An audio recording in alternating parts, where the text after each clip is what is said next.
Futbol severlerin en çok ilgi gösterdiği konulardan birisi de dünya futbol tarihinde kırılmış rekorlardır. Videolarımı beğendiyseniz beğenmeyi ve kanalıma abone olmayı unutmayın lütfen.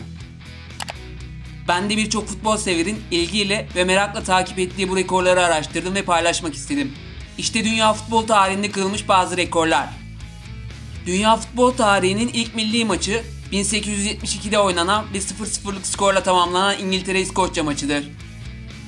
Bir maçta en fazla taraftar rekoru 1950 yılında Dünya Kupası finalinde Uruguay ile Brezilya arasında oynanan final maçında Brezilya'nın Maracanã stadyumunda kırılmıştır.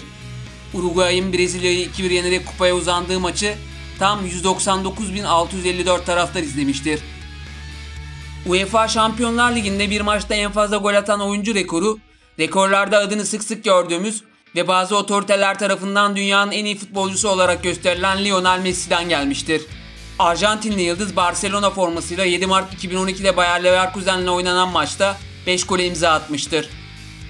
Bayern Münih'te futbolun altın dönemini yaşayan ve şu an bir İspanyol devi Barcelona için ter döken Robert Lewandowski, Bayern Münih formasıyla Wolfsburg'a karşı 9 dakikada 5 gol atmış ve en hızlı 3 gol atan, 4 gol atan ve 5 gol atan ilk futbolcu olurken aynı zamanda da yedek kulübesinden gelerek 5 gol atan ilk oyuncu olmuştur.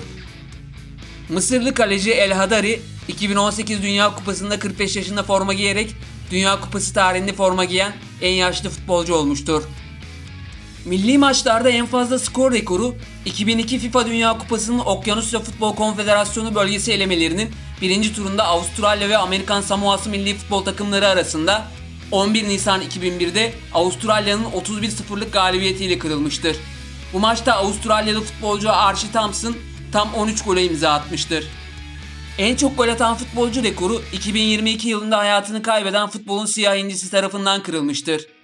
Pele futbol oynadığı süre boyunca tam 1279 gole imza atmıştır. Siyah inci 2015 yılında yaptığı bir tweet paylaşımında 1283 gol attığını yazmıştır. Dünya futbolunun en iyi takımlarından birisi olan İspanyol devi Real Madrid, UEFA turnuvalarında kazandığı toplam 24 şampiyonlukla UEFA'nın en başarılı futbol takımıdır. Ayrıca Real Madrid 8 kez de Şampiyonlar Ligi şampiyonluğu kazanmıştır. Milli takımlarda en fazla forma giyen futbolcu rekoru bir başka dünya yıldızı Cristiano Ronaldo'ya aittir. Ronaldo Portekiz milli takımıyla 196 maça çıkmıştır. Kuveytli futbolcu El Mutava yine 196 kez milli formayı giyerek bu rekora ortak olmuştur.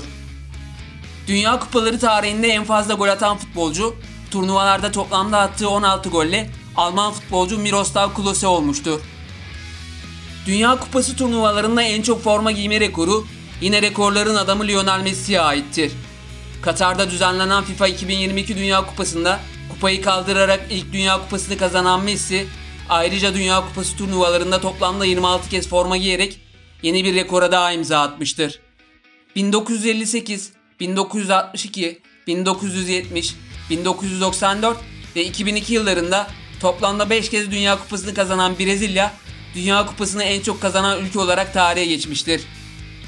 Şu ana kadar ödenen bonservis ücretleri karşılaştırıldığında dünyanın en değerli futbolcusu 180 milyon euroluk bonservis bedeliyle Paris Saint-Germain'in yıldız futbolcusu Kylian Mbappe'dir.